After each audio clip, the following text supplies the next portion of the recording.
여보세요 여러분들 나의 한 말 들어보소 부자라고 자세를 말고 가난하고 하늘 마소 얼씨구.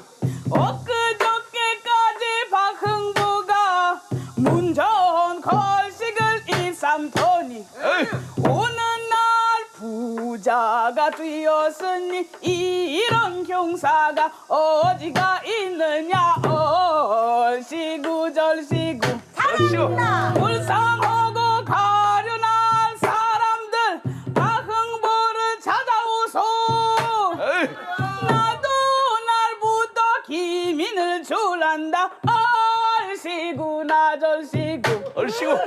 얼씨구 좋구나 지화자 좋네 얼씨구 절씨구야. Bonjour et bienvenue aux 60 minutes d'enquête. Je m'appelle Cynthia Cabral et aujourd'hui je vais présenter une jeune chanteuse franco-camerounaise qui a incarné l'art du pansori. Étudiante à l'université K-Arts, elle a su conquérir le cœur de millions de Coréens et a même eu l'honneur de performer devant les présidents et les premières dames français et sud-coréens il y a 5 ans. Mais avant d'introduire notre cher invité, je vais vous présenter cet art millénaire du pays au matin calme. Le pansori est un genre vocal de musique traditionnelle indigène apparu au XVIIe siècle sous la dynastie Joseon et qui s'est développé rapidement. Alors qu'au début il s'agissait d'un chant chamanique, au XIXe siècle il a été de plus en plus apprécié par les Coréens, indépendamment de leur genre, âge ou classe sociale. Après avoir été performé dans les rues des villages coréens, il est aujourd'hui joué très souvent sur scène ou dans des salles de spectacle. Le pansori est une combinaison de deux mots. Pan, un lieu de rassemblement, une place publique dans les villages où peuvent avoir lieu des cérémonies chamaniques, des spectacles ou des marchés, et sori, ce qui désigne un son, un bruit, une voix chantée ou une chanson. Il y a une trinité indissociable dans la performance du pansori. Le sorikun, le kosu et le public. Le sorikun est un chanteur de pansori qui raconte des histoires à travers des chansons, des dialogues et des narrations. Un sorikun utilise divers gestes en utilisant un éventail sur une main. Tout au long de la représentation, un sorikun utilise une variété de tons, de techniques vocales, de modes musicaux, de rythmes et des gestes pour changer continuellement de rôle entre celui d'un conteur et des personnages présentés dans l'histoire. Le pansori peut être interprété par un segment ou une histoire complète. Chanter la version complète d'un pansori prendrait 3 à 8 heures. Afin d'acquérir la force des cordes vocales capables de résister à des heures de chant, il faudrait des décennies de pratique et un entraînement très intense. Le kosu, un tambourinaire muni d'un pou, un tambour baril, accompagne le chanteur en jouant chandan.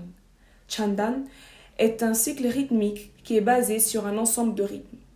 Pendant la performance, le kosu émet un chimse, qui sont comme des cris d'encouragement à des moments ou à des fins des phrases appropriées. Le rôle du kosu est si important qu'il pourrait même renforcer la qualité et le potentiel de la performance du sorikun. Le public est considéré comme l'un des éléments clés de la performance du pansori. En effet, c'est le public qui est là pour soutenir et apprécier et donner vie à cette forme d'art. Le chanteur et le tambourinaire portent tous les deux un hanbok, c'est-à-dire la tenue traditionnelle coréenne. En tant qu'art, le pansori a plusieurs identités. Si vous vous concentrez sur la chanson, c'est de la musique. Si vous vous concentrez sur la disposition des mots, c'est de la littérature. Et si l'on se concentre sur les facteurs théâtraux, il entre dans la catégorie du drame, ce qui en fait une forme d'art composé. Le pansori a été désigné bien culturel immatériel national de Corée en 1964 et l'UNESCO a reconnu le pansori comme un chef-d'œuvre de l'art oral et immatériel patrimoine de l'humanité en 2003. Cet art traditionnel coréen du XVIIe siècle a réussi à traverser les âges et les frontières et a résonné dans l'esprit de Laure Mafo, une jeune femme française d'origine camerounaise qui a tout laissé derrière elle pour suivre son rêve de devenir chanteuse de pansori. Aujourd'hui, elle va nous raconter son histoire. Je m'appelle Laure Mafo. En fait, je suis française d'origine camerounaise. Et en ce moment, en fait, j'habite en Corée depuis 2017. Je suis venue en Corée en 2017 et j'apprends en fait la musique traditionnelle coréenne à la Korea National University of Art. Je suis en 3e année maintenant.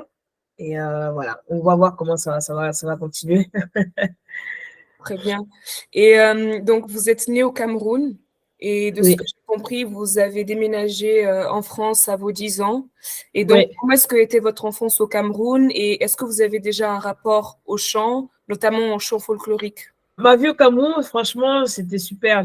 On va dire, j'étais vraiment un garçon manqué quand j'étais petit, vraiment un garçon manqué. Donc, j'ai fait comme on dit, les 100 coups avec mon grand frère. Au Cameroun, j'ai étudié jusqu'en CM2 où j'ai passé le concours, en fait. Vous savez, au Cameroun, pour entrer au collège, on va passer les concours, 2 concours.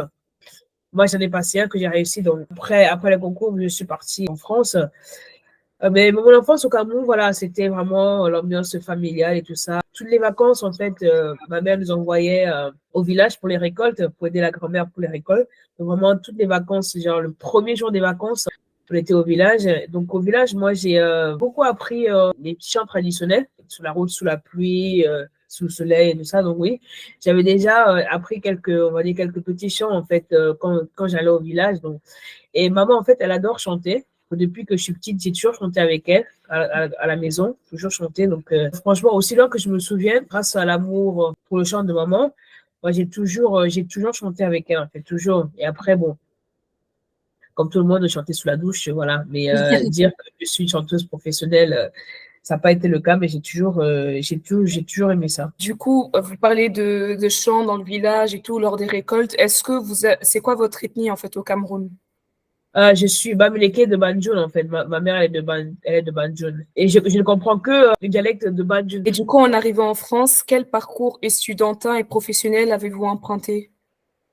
Quand je suis arrivée en France, j'ai dû reprendre en fait le CM2. On habitait d'abord à Amiens. J'ai fait un peu le collège à Amiens. Après, on a déménagé sur Paris, où j'ai un bac scientifique en fait. Après ça, j'ai essayé en fait médecine, mais ça n'a pas marché. Je crois que c'est pas pour moi.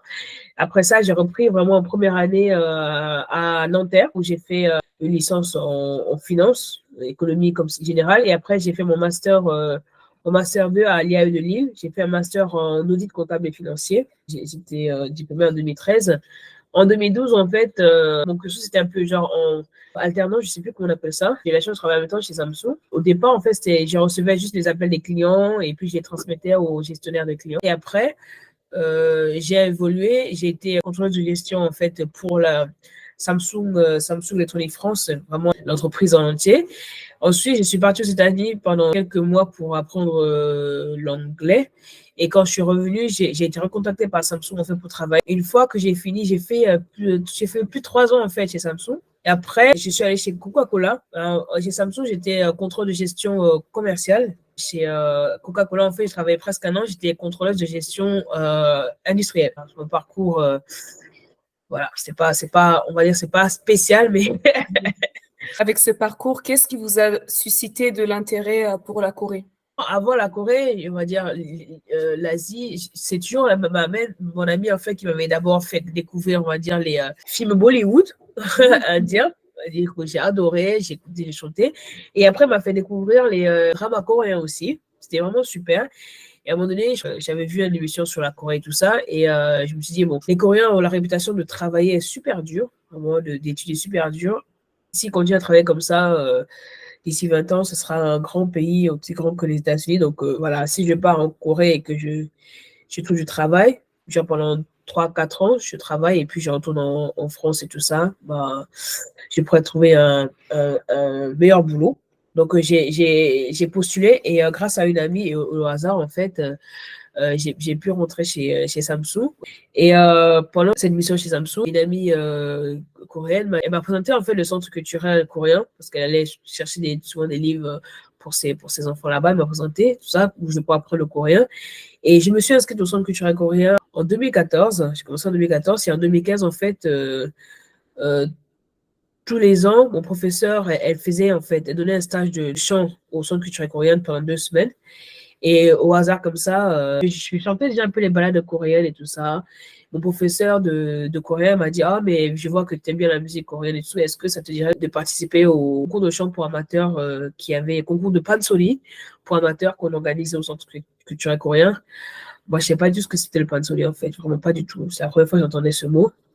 Mais en fait, j'ai une amie maintenant qui avait participé au stage l'année d'avant et qui m'avait dit, oh, mais c'est bien et tout, vas-y, on essaie toutes les deux et tout ça. Donc voilà, c'est comme ça que j'ai commencé à apprendre le pansori. Et après, j'ai participé au stage de chant, au stage de pansori, et j'ai entendu mon professeur chanter. Et franchement, j'étais scotché. Ce moment où j'ai entendu mon professeur chanter, je ne sais pas, dans ma tête, je me suis dit, ah ouais, oh là là. Je ne comprenais pas les paroles, hein. Je ne comprenais pas du tout les paroles, mais j'ai adoré. Je me suis dit, ah, je vais essayer, moi, je vais faire ça.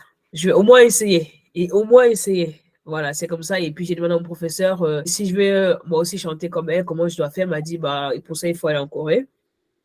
J'ai dit, OK, c'était en 2015. En 2016, j'ai reparticipé au stage de chant qu'elle donnait. Et puis en 2017, lors de ma mission chez Coca-Cola, j'ai dit, voilà, bon, il faut vraiment que j'y aille. J'ai dit à ma responsable que voilà, je pense que c'était les bons moments pour y aller. Et puis voilà, donc j'ai arrêté ma mission là-bas et puis je suis venu en Corée. Mais ce qui est intéressant, c'est de voir que vous y avez déjà pensé à vivre en Corée, sans même avoir découvert le pansori, mais le pansori, c'était comme un peu le moment où vous l'avez entendu, c'était comme un déclic pour vous, quoi. Vous vous êtes dit, ah ouais, là, Oui. maintenant, c'est vraiment que. En fait, je voulais partir, mais j'avais toujours peur. On repousse toujours les trucs et tout. Au départ, je vais partir pour travailler. Et j'ai toujours repoussé. Franchement, quand j'ai entendu le pansori, je me suis dit, ah oui. En fait, je suis vraiment venue pour une autre raison. C'était plus pour travailler, mais c'est vraiment pour apprendre le chant et si possible travailler. On va dire que je voulais venir en Corée, mais juste la raison en fait de ma venue a juste changé. On sait que la langue, parfois, elle peut être un motif de défi pour certaines personnes quand elles partent à l'étranger. Et parfois, certains étrangers, lorsqu'ils arrivent en Corée, au lieu d'essayer d'apprendre la langue, le coréen, eh ben, ils se reposent sur leur anglais et ils n'apprennent pas forcément la langue. Et du coup, est-ce que vous êtes reposé sur votre anglais en allant en Corée du Sud, ou est-ce que vous vous êtes dit, non, il faut vraiment que j'apprenne la langue afin de bien comprendre cette société-là? Je pense que quand on va dans un pays, pour comprendre la culture et pour comprendre les gens de ce pays, c'est bien de parler la langue. C'est bien de faire l'effort de parler la langue de ce pays. En fait, il faut communiquer parce que pour connaître un pays, connaître ses habitants, il faut communiquer avec les gens du pays. C'est pas les trucs qu'on regarde, qu'on voit à la télé, tout ça, non. C'est jamais la même chose que le réel dans notre pays. Donc, moi, je suis arrivée, je me suis inscrite à l'école de langue directement.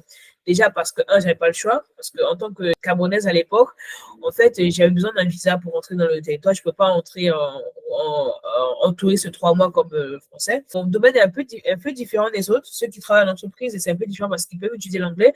Mais moi, en fait, le pansori, c'est vraiment coréen. C'est vraiment le chant traditionnel coréen. Ça veut dire qu'il y a beaucoup de caractères chinois, beaucoup de dialectes coréens et beaucoup d'anciens mots. Donc, et pour comprendre, en fait, pour pouvoir chanter le pansori, il faut parler coréen. J'ai même pas eu le choix, en fait. Le pansori, en fait, l'histoire, en fait, on la raconte, on est tout seul à la raconter, dans le que toutes les émotions, tous les sons qui sont dans l'histoire, on doit pouvoir le transmettre. Les gens doivent pouvoir comprendre ça, en fait, à travers notre voix. Mais si on ne comprend pas ce qu'on chante, c'est impossible de donner des émotions, de donner de l'émotion aux gens, en fait. Donc, moi, j'ai vraiment appris la langue en même temps que le chant, en fait. Et mon anglais, j'avoue que je suis allée aux États-Unis 4 mois, mais je n'étais pas non plus fluente. Je parle anglais, bien sûr, mais l'importance aussi de parler la langue du pays, je pense. C'est vrai, c'est vrai. Et du coup, en fait, ça s'est passé comment votre déménagement en Corée? Est-ce que vous avez été confronté à des chocs culturels? Choc culturel, pas vraiment parce qu'en fait, j'avais vu les émissions sur la Corée et tout ça et j'avais pas d'attente particulière en fait par la Corée. Je me suis pas dit oh la Corée c'est un pays comme ça vraiment à part le travail et tout ça, mais je me suis dit bon va et puis tu verras. Et j'ai eu la chance qu'en fait, les amis coréens que j'ai rencontrés en France via HelloTalk, via voilà, les sites d'échange linguistique, ils étaient en Corée en fait à ce moment-là. Donc quand je suis arrivée, je les ai contactés. Mon premier logement, quand je suis arrivée en Corée, en fait, avant de venir en Corée, j'avais déjà un logement. C'était l'une amie, d'une amie, d'une amie, d'une amie, d'une amie. Voilà, comme ça, ça marche. qui m'a accueilli chez elle pendant un mois à peu près. Donc ça m'a permis d'être directement. En fait, je suis entrée directement dans une famille coréenne. Il y avait une petite fille. Et vous savez, les enfants, voilà, quand il y a quelqu'un à la maison et tout, il faut parler. Au départ, c'était un peu compliqué parce que voilà, la langue, c'était compliqué. Mais avec le temps et tout ça, voilà, on discutait avec la mère en anglais, coréen, mixé et tout ça. Mes amis m'ont beaucoup aidé à ouvrir un compte en banque, à faire le visa. Donc, j'étais pas toute seule en fait. Moi, j'étais que dans le milieu du pensionnat. Donc, ce que je faisais, c'est que le matin, j'allais à l'école de langue. Dès que l'école de langue finissait, je mangeais et j'allais à l'école de chant. Et quand on finissait, je rentrais à la maison. Donc, j'ai pas vraiment de choc culturel. Mais il y a des trucs un peu, vous voyez, que chaque culture a ses bizarres comme les Coréens, mais des lunettes sans les verres. Je me dis, ça quoi. Ils mettent des sandales, on va dire, avec des chaussettes. C'est des trucs un peu bidons comme ça, en fait. On dirait, mais c'est quoi ça? Qu'est-ce que tu fais? Voilà. Donc, au départ, le Coréen, il mange des kimchi, comme on dit, tous les repas. Je me disais, mais c'est quoi cette histoire? À un moment donné, je ne peux pas manger ça kimchi. Voilà, je dis sincèrement, c'est que tous les repas, moi aussi, j'étais là, oh, mais il n'y a pas de kimchi comme ça, il n'y a pas de kimchi. Voilà. Donc, chaque pays a sa propre culture. Et voilà, il faut essayer de s'adapter à cette culture-là et en apportant sa propre culture, en fait, en restant avec sa propre culture, du moment que ça ne porte pas préjudice à l'autre. Voilà, je pense qu'on peut mixer les cultures et puis vivre avec.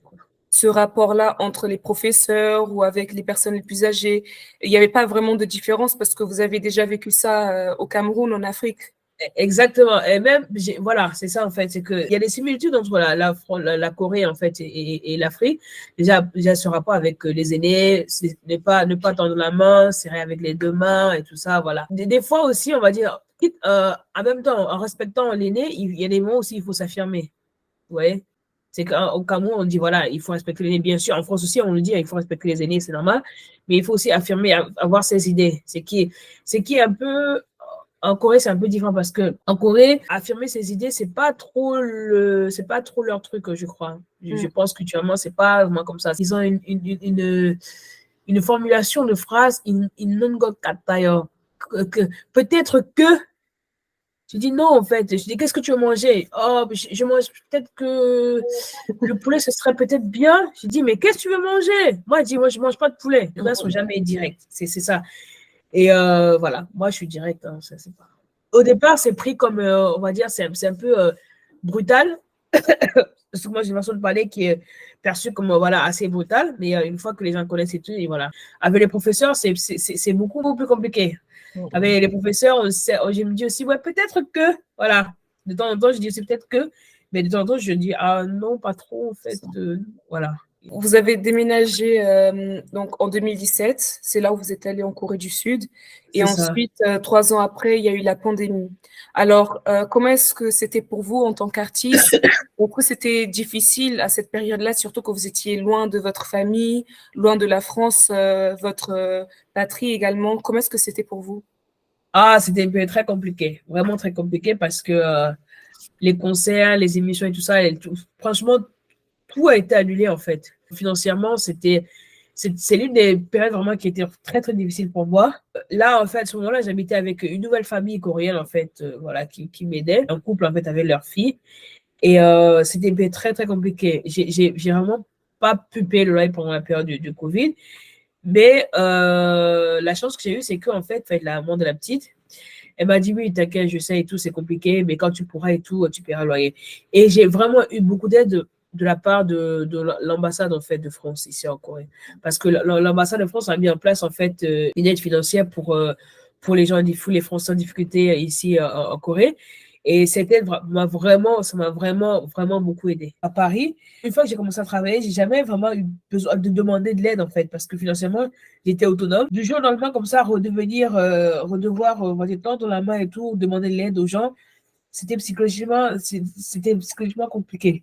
Donc, oui, franchement, c'était un peu compliqué, mais heureusement qu'on était quand même assez bien soutenus par l'ambassade et par l'État coréen aussi, et puis les amis autour et tout ça. Plusieurs experts affirment que le pansori prend 10 ans à être maîtrisé. Comment est-ce que vous avez pris le courage d'apprendre cet art étranger dans un pays où vous n'avez jamais mis les pieds auparavant? Et aussi, qu'est-ce que ça veut dire le pansori pour vous? Personnellement, ce que je pense, c'est que la question la plus difficile à laquelle on peut répondre, c'est qu'est-ce que tu veux faire? Pas qu'est-ce que tu sais faire, parce que j'ai fait un master en audit et tout ça, donc je peux lire des comptes, je peux faire ça. Mais si on vous demande de qu'est-ce que tu veux faire vraiment de ta vie, c'est des questions que les gens, finalement, ils disent, bon, oh, j'aimerais bien faire ça, mais pas sûr, on n'est jamais sûr, en fait. Et moi, quand j'ai écouté mon professeur chanter sur moi, j'ai dit, ah, c'est ce que je veux faire. C'est vraiment ce que je veux faire. Dans ma tête, c'était vraiment ce truc-là, et je voulais essayer de faire ça. C'est compliqué. 10 ans de pansori, non, 10 ans, c'est le début. À partir de 10 ans, voilà, c'est là où on commence vraiment la vraie apprentissage du pansori. Mon professeur m'a dit, si tu restes ici en Corée pendant 10 ans, si tu n'abandonnes pas, je m'engage à continuer à t'enseigner le pansori. Elle m'a dit ça, en fait. Puis j'ai dit, OK. Ouais, d'accord, OK. C'est difficile, hein? C'est pas ça. Mais pour moi, le pansori, c'est genre un traitement pour moi, en fait. C'est vraiment un vrai traitement pour moi parce que quand on est loin de la famille, il y a des choses forcément qu'on renonce. Comme maman dit, choisir, c'est renoncer. J'ai choisi de venir ici, ça veut dire que je renonce à des moments difficiles de la famille, à des bons moments, des moments, voilà, de réunions familiales, tout ça. Donc, quand c'est comme ça, ici, pendant les fêtes et tout, voilà, tu te passes toute seule, t'es pas en famille. Moi, quand c'est comme ça, en fait, quand c'est difficile comme ça, psychologiquement, je vais à l'école de chant et puis je chante et tout, ça me permet d'évacuer, en fait, le stress et la tristesse. Donc, pour moi, c'est vraiment un traitement au quotidien, le pansori, j'avoue. Ça fait 7 ans maintenant que j'ai fait le pansori, et franchement, je suis vraiment qu'au début parce que mes professeurs, ça fait plus de 30 ans qu'elles apprennent le pansori, et je les vois toujours répéter, je les vois toujours travailler leur chant et tout ça avant les concerts. Donc, une fois qu'on commence le pansori, on va dire qu'il n'y a pas de fin. On peut pas dire que voilà, après 10 ans, ok, je maîtrise pansori, non, c'est pas vrai. La technique, elle est. Surtout moi qui ai commencé super tard. Les Coréens commencent le pansori à genre 3-4 ans, en fait. Wow. Moi, j'ai commencé à plus de 30 ans. Donc, la voix et tout ça pour la travailler, c'est-à-dire qu'à 30 ans, un chanteur de pansori, ça fait 23, ça fait des années. Ils ont 23 ans de chant. Et moi, je suis là avec mes 1 an et tout ça. Donc, voilà. Mais je sais que je ne pourrais jamais chanter comme un Coréen. Mais le mieux que je peux faire, je le fais. Quand, il me dit toujours, si mon chant aujourd'hui est meilleur que mon chant d'hier, c'est mieux. Et si demain est meilleur qu'aujourd'hui, voilà, c'est comme ça qu'il faut. Tu ne peux pas me comparer aux autres. Et mon professeur m'a dit, ne te compare pas aux autres parce que quand tu te compares à quelqu'un, ça veut dire que que tu vas travailler pour atteindre le niveau de cette personne. Alors que peut-être que toi, tu as un meilleur potentiel qu'elle et tu ne sais pas. L'apprentissage du pansori, voilà, c'est toute sa vie en fait. Il n'y a pas de fin. Oui, oui, c'est vrai, c'est vrai. Et là, du coup, vous parlez justement de ne pas se comparer aux autres. Et Ouais. ça me fait penser à la vidéo que j'avais vue de vous en train de chanter en coréen et en français avec quelqu'un qui jouait au xylophone. Et vous Ah, avez oui. une tenue africaine, vous avez votre afro. C'était une très, très belle vidéo. Il y avait un mélange de culture, d'identité, donc camerounaise, française et coréenne.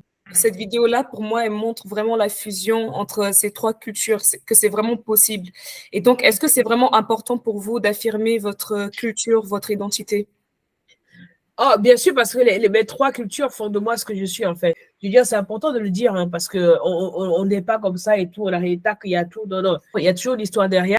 Et je pense que c'est important aussi de mettre en avant, en fait, de dire que voilà, ma culture africaine et tout, elle m'apporte ça, ma culture française, elle m'a appris ça, et la culture coréenne apprend ça aussi, pour montrer aux autres que voilà, que c'est possible, en fait, de fusionner ces 3 cultures et de pouvoir aussi bien vivre dans ce monde, en fait. Moi-même, je me dis, ah, mais tu es au Cameroun et tout, mais on va dire que vraiment, la musique traditionnelle, tous les chants traditionnels du village, je ne les connais pas.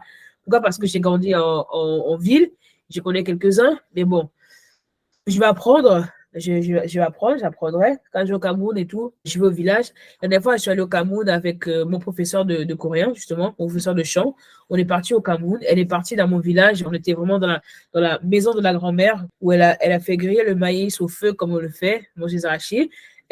Autour du feu et tout, elle a essayé, on lui a montré les chants traditionnels du village et tout ça. La rythmique est différente. Elle a dit, ah oui, elle n'a pas pu saisir la rythmique en fait de notre chant traditionnel. C'est qu'en fait, c'est un apprentissage. Ceci pour le dire, voilà, moi j'habite en Corée, mais voilà d'où je viens. Elle m'a dit que c'était vraiment aussi important pour elle de voir là où de voir où je viens, en fait. Elle m'a dit, ah oui, je vois d'où tu viens et toute ton histoire et tout ça. Elle a rencontré ma mère et tout ça. Elles ont discuté, rencontré ma famille. Et puis voilà, le fait d'aller au village, de voir voilà, comment on a vécu et tout ça, je pense que culturellement, c'est un échange, en fait. Pour mieux se comprendre, je pense que c'est important de de connaître la culture de l'autre pour mieux se comprendre. Et elle connaît en France et tout, on s'est vu souvent, parce que pendant les salles de chant, on s'est vu et tout, voir comment on vit. Donc voilà, c'est des échanges et tout. Et maintenant, mon professeur, elle sait que voilà, au Cameroun, il y a tel truc. Et les Camerounais se disent, avant, ils ne connaissaient pas la Corée dans mon quartier. Quand ils ont vu, ils disent, ah, c'est des Chinois. Ils disent, non, c'est la Corée, c'est le Japon. Non, c'est la Corée, c'est la Corée. Voilà. Aujourd'hui, avec la mondialisation et tout ça, les échanges, c'est important parce qu'on on peut plus vivre ça, on peut plus vivre que fermé dans sa culture et tout ça. On a besoin de la culture des autres autour pour pouvoir se comprendre et tout ça et échanger. En parlant de points en commun, du coup, entre l'Asie et l'Afrique, pour vous, quels sont les points en commun? J'avais pensé aussi au rôle des griots en Afrique. Est-ce que vous pouvez comparer les griots qui utilisent la kora avec les sorigun et les gosu qui utilisent le bouk, donc le tambour? En fait, certainement, les griots, j'en connais pas beaucoup parce qu'au Cameroun, le Cameroun n'a pas la culture des griots. Nous, on a des gens qui racontent des histoires et tout, c'est vrai. Mais moi, ayant vécu en ville la plupart du temps, dans notre village, j'ai jamais vu de griot. J'ai jamais assisté on va dire, aux cérémonies traditionnelles en fait du village. Donc je m'y connais pas trop dans les trucs de griot. Je parlais de la Corée parce que voilà que j'y habite. C'est vrai que il y a beaucoup de pays africains qui ont subi la colonisation. La Corée aussi a subi la colonisation japonaise. On va dire les tortures, tous les trucs comme ça. Voilà, ils ont subi la même chose. Donc il y a une histoire. On a une histoire aussi qui est à peu près similaire. Et les Coréens disent qu'en fait que les chanteurs de pansori, les grands chanteurs de pansori, c'est des gens ils ont qui s'appelle le had en fait. Had, c'est vraiment cette souffrance en fait.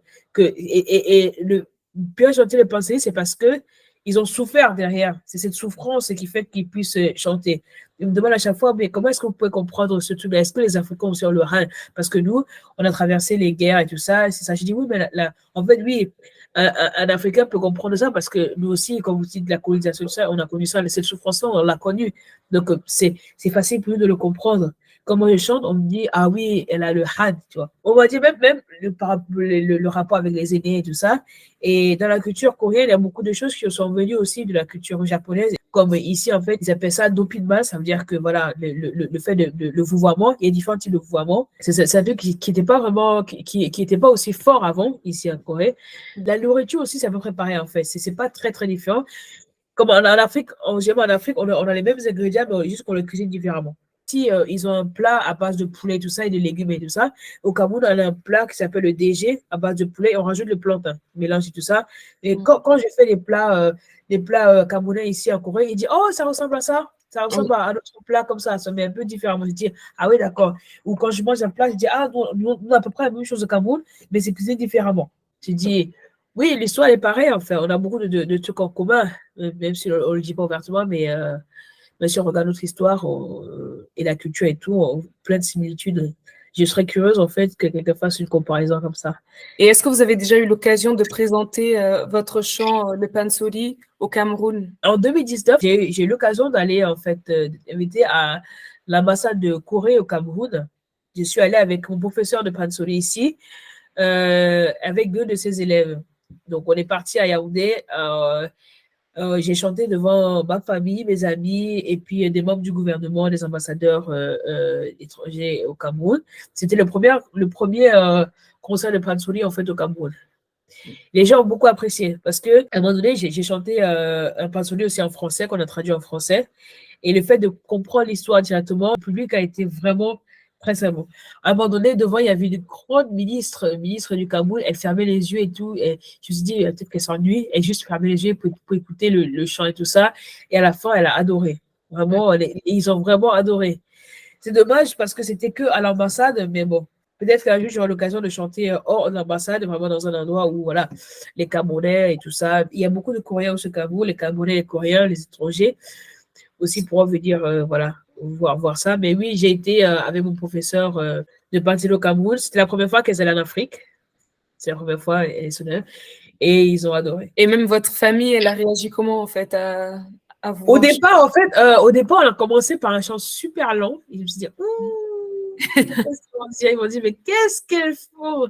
Mais ma mère était super heureuse, ma famille, ils étaient tellement fiers, en fait. Oui. C'était ouais, une grande, grande fierté. Une grande fierté d'être. Parce que déjà, pour rentrer en ambassade, dans une ambassade, c'est pas n'importe qui rentre. Et voilà, le fait d'être, que les gens comme ça, d'être reconnus comme ça, ils étaient franchement très, très fiers. C'est la première fois que j'allais au Cameroun après avoir quitté mon boulot de contrôle de gestion pour venir en Corée chanter.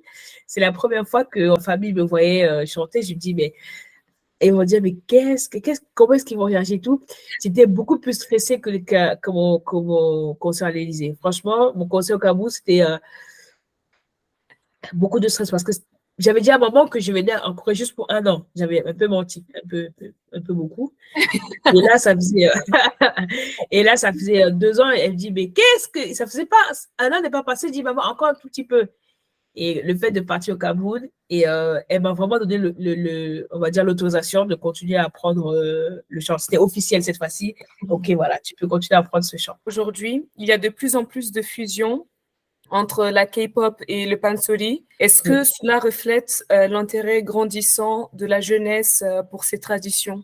Bizarrement, ici en Corée, en fait, les gens se disent la jeunesse, en fait, fuit la musique traditionnelle. C'est ce qui est beaucoup pensé ici parce que les fusions entre le pansori et la K-pop, il y en a ça de plus en plus.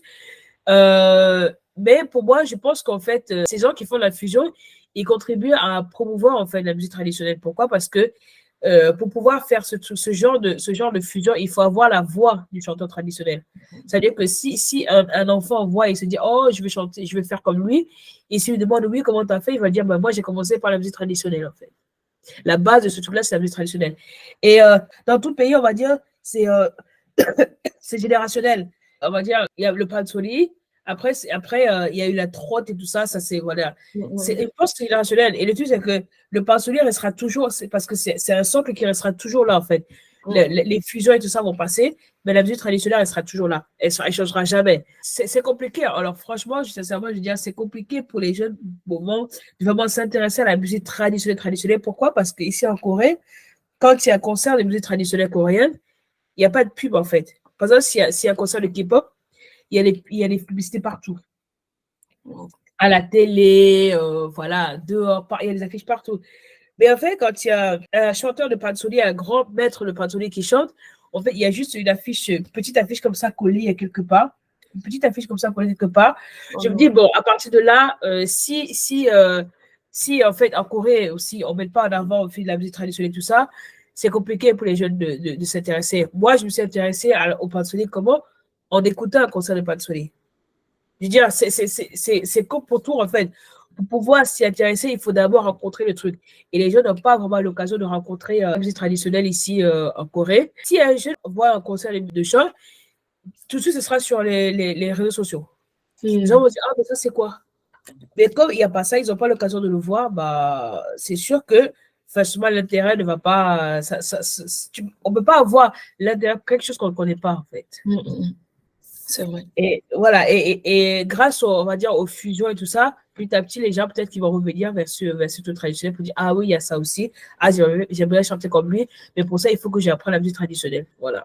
Beaucoup me disent, ah, vous savez, le pansori, même pour les Coréens, c'est super compliqué. Hein. Les Coréens aussi fuient le pansori. Je dis, oui, c'est vrai. Et je me souviens, mon premier concert de pansori ici, je l'ai fait en 2017. Ça faisait genre juste 4 mois que je chantais. Le professeur m'a dit, oui, on va aller faire un concert ensemble. Je me suis dit, mais non, c'est pas possible, mais non. En plus, il faut mémoriser les paroles. J'ai dit, mais non, c'est pas possible. Elle a dit, mais si, mais si, mais si. Pendant le concert, j'ai fait plein d'erreurs, mais les gens étaient tellement contents. Ils m'ont vraiment encouragé. Et j'avais participé à un concours de chant ici pour amateurs. Et une fois que la compétition est finie, il y a un jeune qui est venu me voir, il m'a dit, oui, et tout, bonjour, madame, et tout. Franchement, merci de vous intéresser à notre culture et tout ça. J'espère que vous allez continuer à apprendre. Et j'étais choquée. Un jeune, je me suis dit, ah ouais. Donc, les Coréens m'encouragent beaucoup, en fait.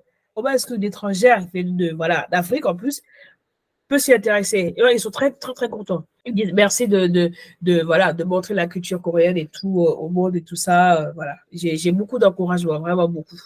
On voit qu'avec la mondialisation, il y a beaucoup plus d'échanges culturels. Entre l'Afrique, les cultures africaines ou afro-américaines aussi et la Corée.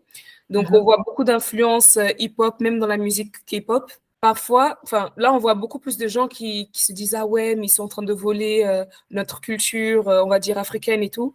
Mais pour le coup, vous êtes en train de chanter le pansori, qui est un genre coréen. Est-ce que vous avez déjà été accusé d'appropriation culturelle? Une fois, on m'a dit, est-ce que c'est pas de l'appropriation culturelle? Et un monsieur qui a fait un commentaire comme ça et tout ça, je ne connaissais pas du tout ce mot. Et après, j'ai demandé à une amie et tout, j'ai dit, mais est-ce que tu penses que ce que je fais, c'est l'appropriation culturelle? Elle dit, mais arrête tes conneries. Partout où tu pars de Corée, Corée partout. Donc, non, tu t'appropries le truc, bien sûr, parce que tu l'apprends et tout ça. Mais quand tu le chantes, quand tu le mets en avant, tu dis d'où ça vient. Tu donnes l'origine, en fait, du truc. Et je pense que c'est important. Quand on utilise cette culture-là, il faut dire aux gens où est-ce qu'on l'a pris, en fait. C'est que, bien sûr, il faut s'approprier, c'est bien de s'approprier quelque chose si on veut pouvoir le montrer au monde. Les gens, quand ils vont le montrer au monde, ils vont faire croire que ça vient d'eux. Non, en fait, c'est que je me suis inspirée de quelque chose que j'ai aimé quelque part. Et il faut le montrer parce qu'il faut mettre en avant ce qu'on a aimé dans ce pays-là. Parce que si on se le prend, c'est que ça nous aide, ça nous aide. Et je pense que ça peut aider quelqu'un d'autre, en fait. On ne le sait pas. Donc, moi, à chaque fois que je parle, je dis musique traditionnelle coréenne, j'ai fait la musique traditionnelle coréenne et tout, je le dis partout. Je ne vais pas dire, oh tiens, j'ai appris ce chant, tiens, j'ai créé ce chant. Voilà. Tiens, j'ai créé ce truc-là. Non, ce n'est pas le cas. Seulement un an après avoir déménagé en Corée pour apprendre le pansori, vous avez été invité par l'Élysée pour chanter lors d'un dîner où il y avait le président français, Macron, et également le président sud-coréen. Et donc, comment est-ce que c'était pour vous? Comment est-ce que vous avez réagi déjà à cette invitation et comment s'est passé l'événement? En fait, quand j'ai reçu l'invitation pour l'Élysée, j'étais en cours avec mon professeur. J'étais en train de prendre le cours de chant et tout, et puis je vois le message et tout. Je fais, oh, elle me dit, mais qu'est-ce qui se passe? Je dis, ah ouais, non, mais j'ai reçu un message et tout de l'Élysée me demandant si je peux venir chanter en octobre. Je dis, ah oui, mais à ce moment-là, moi, c'est ma période d'examen à l'école de langue et tout. Elle me dit, quoi? Elle me dit, de quel examen tu parles? J'ai dit, oui, mais je pense pas que je peux aller dire. Genre, mais t'es folle ou quoi? Elle dit, bien sûr que tu dois y aller. J'ai dit, ok. Donc, comment est-ce que l'Élysée m'a trouvé? C'est très bizarre parce qu'en fait, j'avais fait une interview dans le journal Le Monde Afrique. Et la sœur du conseil du président Macron, en fait, elle feuilletait les trucs, elle se baladait sur Internet, tout ça. Et puis, elle a vu cet article. Et dans l'article, en fait, je parlais d'une amie, Leila Laslan. Je parlais de mon amie Leila Laslan et tout ça. Le centre culturel a appelé Leila parce qu'ils n'avaient pas avoir mon contact, en fait, il n'y avait pas mon contact sur le truc. Ils ont appelé Leila pour lui demander si elle pouvait avoir mon contact. Et puis, l'ambassade ici aussi en Corée est passée par je ne sais pas quel chemin pour me retrouver. Et finalement, ils ont eu mon message. J'ai vu un appel du centre culturel coréen, me dit oui, Laure et tout, il y a l'Élysée qui essaie de te joindre et tout. J'ai dit, bah, arrête. Genre, c'est une blague, quoi. Et après, je reçois le message, le mail, je me dis, oh là là. Donc, je vois le mail et tout ça, j'ai dit, mon professeur dit, bien sûr, tu dois y aller. J'ai dit, ok, bon, j'y vais. Donc, je retrouve une amie, en fait, qui était à ce moment-là en Angleterre, parce qu'il fallait que j'ai quelqu'un qui joue le pouk pour pouvoir m'accompagner. Donc, on demande à mon amie, elle vient. Et on y va et tout ça. Vraiment comme des vrais... C'est bizarre, blédards, comme on dit en français. À l'Élysée. Déjà, on arrive et tout ça. On arrive et puis elles disent oui, mais vous pouvez vous changer là et tout ça. Vous changez là et puis vous passez à l'intérieur et tout pour rentrer dans la salle. On dit oui, mais le tapis rouge. Elle dit mais non, pour ça, pour vous. Et on dit non, mais on veut faire un tapis rouge à l'Élysée quand même. Bah oui, quand même. On fait le tapis rouge et tout. Et puis, on y va et tout ça, on te change et tout. Après, on passe sur le tapis rouge et tout. On marche comme oh là là, franchement, c'est bon. Mon avis, on marche comme vraiment des perdus. Et on a un moment donné, et puis les photographes disent photo, photo, photo. Et on se tourne la tête comme ça et tout. Vraiment, on rentre et tout, je rentre et tout, on s'assoit, on mange et tout ça. Et puis, un truc que, voilà, j'ai pas honte parce que je savais pas. On mange et tout ça, et à un moment donné, à la fin, il y a genre un bol d'eau avec une pétale au milieu comme ça. Je dis c'est quoi? Parce qu'à chaque fois, puisqu'il y a je sais pas combien de couverts, de verres, de je sais pas quoi, je dis bon, je regarde ce que les autres font et moi je fais aussi, je suis, voilà. Et quand le truc arrive et tout, personne ne bouge, je me dis mais c'est quoi ce truc? Je regarde le bol et tout, je me dis mais c'est quoi ce truc? Je regarde sur la table, personne ne bouge. Je me dis les gars, faites un effort et tout, j'attends et tout, j'attends. Et à un moment donné, je prends ma cuillère comme ça, genre pour goûter ce que c'est. Et au moment où je prends la cuillère et que je veux goûter, il y a un personnel de l'Élysée qui vient qui me dit, Mademoiselle Mafo, il y a le président Macron qui vous appelle. Et moi, en vrai blédard, je regarde, je dis, non, c'est une blague. Je dis, non, madame, le président vous appelle. Je dis, non, mais c'est une blague. Il dit, mais si. Je dis, bah, ok, bah, j'y vais. Comme ça, hein, c'est pas, je me lève et tout, j'y vais et tout ça. Les deux présidents se lèvent et tout, ils viennent et tout, ils me disent, ah, Mademoiselle Mafo, j'ai beaucoup entendu parler de vous. Je dis, beaucoup, vous exagérez. Je dis, beaucoup, vous exagérez. Hein. Il me dit, non, vraiment, pourquoi? Je dis, oh, vous exagérez un petit peu. Et en fait, je dis, mais là, c'est le président et tout. C'est le président. C'est vrai ce que tu fais là.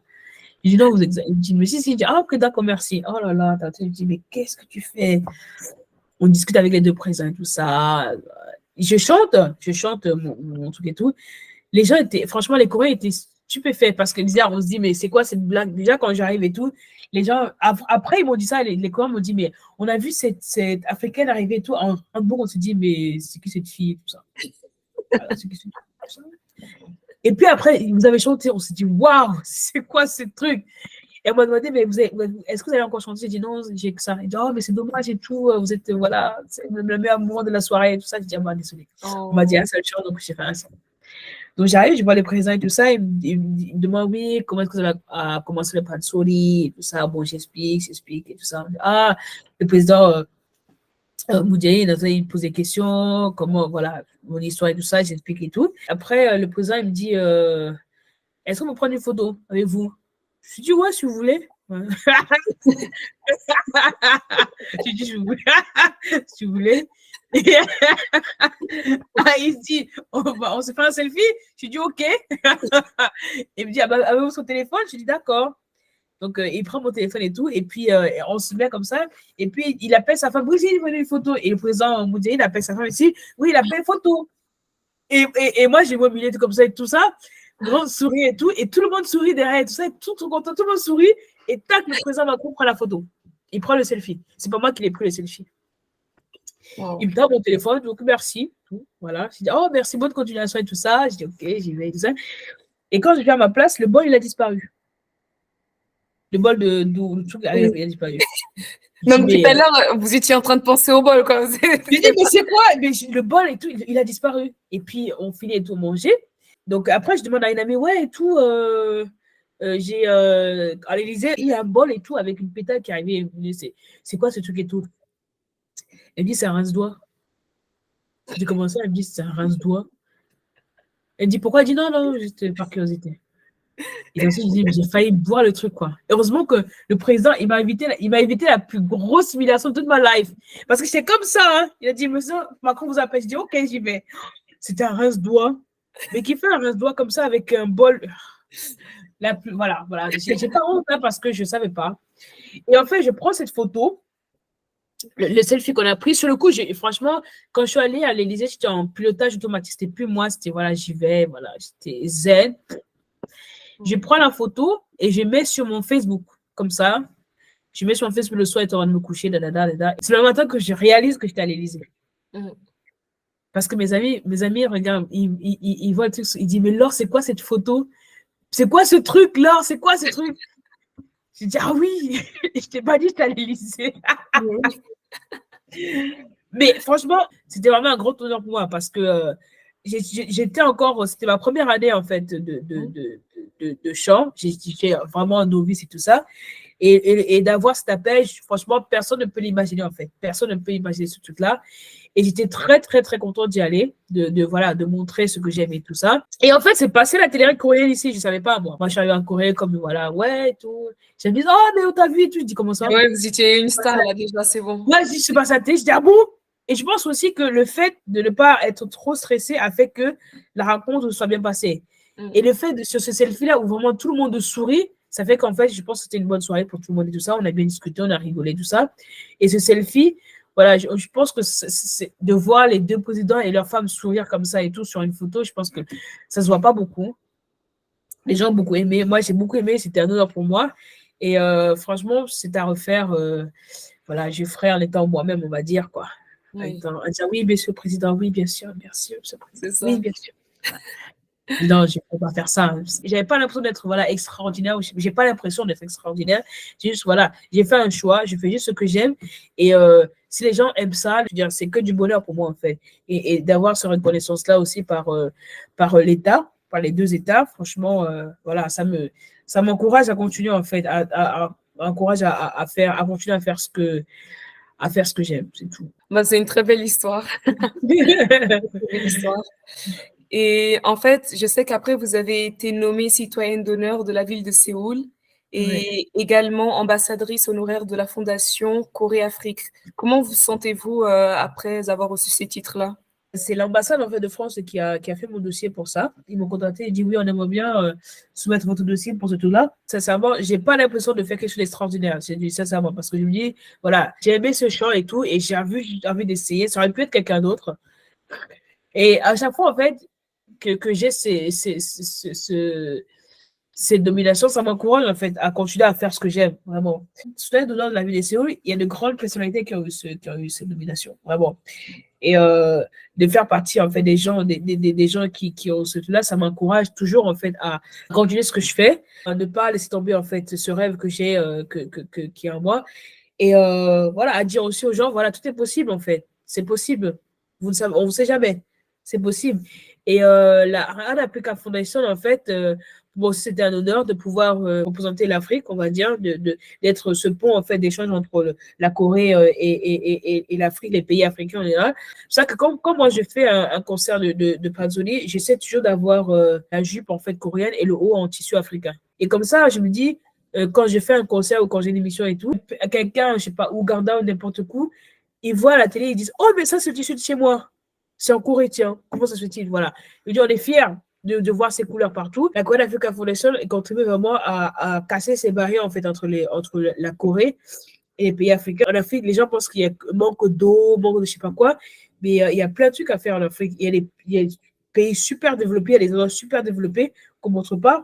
On a l'impression qu'ils sont toujours là attendre l'assiette et tout pour qu'on leur sert à manger. Mais non, en fait, c'est pas ça. Il y a du potentiel en Afrique et tout ça. Et bien sûr, il y a la pauvreté en Afrique, comme il y a les gens pauvres aussi en Corée, en fait. C'est ça, il faut rendre compte que dans le continent africain et en Corée, il y a, voilà, il y a des gens qui ont besoin d'aide de tout ça, comme partout, en France aussi, c'est ça.